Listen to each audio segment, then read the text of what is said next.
குஜராத்தில் நடைபெற்ற ஒரு நிகழ்வில் குஜராத்தி மொழியில் பேசாமல் இந்தியில் பேசியதற்காக அங்குள்ள மக்களிடம் பிரதமர் நரேந்திர மோடி மன்னிப்பு கேட்டுள்ளார். இந்த செய்தி வெளியானதை தொடர்ந்து வடமாநில மக்களுக்கு மொழிக்காக காட்டப்படும் மரியாதை ஏன் தமிழகத்தில் தமிழர்களுக்கு காட்டப்படுவதில்லை? ஏன் பாஜக அரசின் திட்டங்கள் தமிழகத்தில் திணிப்பதற்கான செயல்களை ஒன்றிய பாஜக அரசு தொடர்ந்து செயல்படுத்துகிறது என்ற கேள்வியை எழுப்புகிறது. இந்த நிகழ்வை தொடர்ந்து இதற்கு கண்டனம் தெரிவிக்கும் விதமாக தமிழக வாழ்மை கட்சியின் தலைவர் தி. வேல்முருகன் அவர்கள் அறிக்கை ஒன்றை வெளியிட்டுள்ளார். அதில் இந்திய பெருநிலத்தில் வாழும் அனைத்து மொழிவழி தேசிய இனங்களையும் மதியுங்கள். குஜராத்தில் நடைபெற்ற ஒரு நிகழ்வில் குஜராத்தி மொழியில் பேசாமல் இந்தியில் பேசியதற்காக அங்குள்ள மக்களிடம் பிரதமர் நரேந்திர மோடி அவர்கள் மன்னிப்பு கேட்டுள்ளார். இந்த செய்தியை கேட்டவுடன் தமிழர்கள் மனதில் எழும் கேள்வி இதுதான்: தமிழர்களிடம் ஏன் இந்த மரியாதை காட்டப்படவில்லை?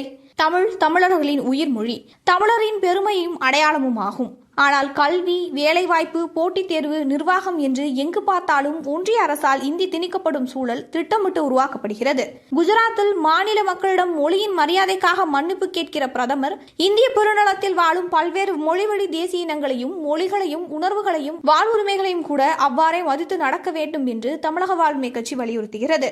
அத்தோடு இந்திய பெருநிலத்தில் வாழும் அனைத்து மொழிவழி தேசிய இனங்களையும் மதிக்கும் விதமாக ஒன்றிய அரசின் பட்டியலுக்கு மாற்றப்பட்ட கல்வியை உடனடியாக மாநில அரசு பட்டியலுக்கு மாற்றிடவும், ஒன்றிய அரசின் அனைத்து துறைகளிலும் அந்தந்த மாநில மக்களுக்கு 90% வேலைவாய்ப்பை உறுதி செய்தும் அறிவிப்பாணை வெளியிட தமிழக வாழ்மை கட்சி கேட்டுக்கொள்கிறது என்று தெரிவித்துள்ளார்.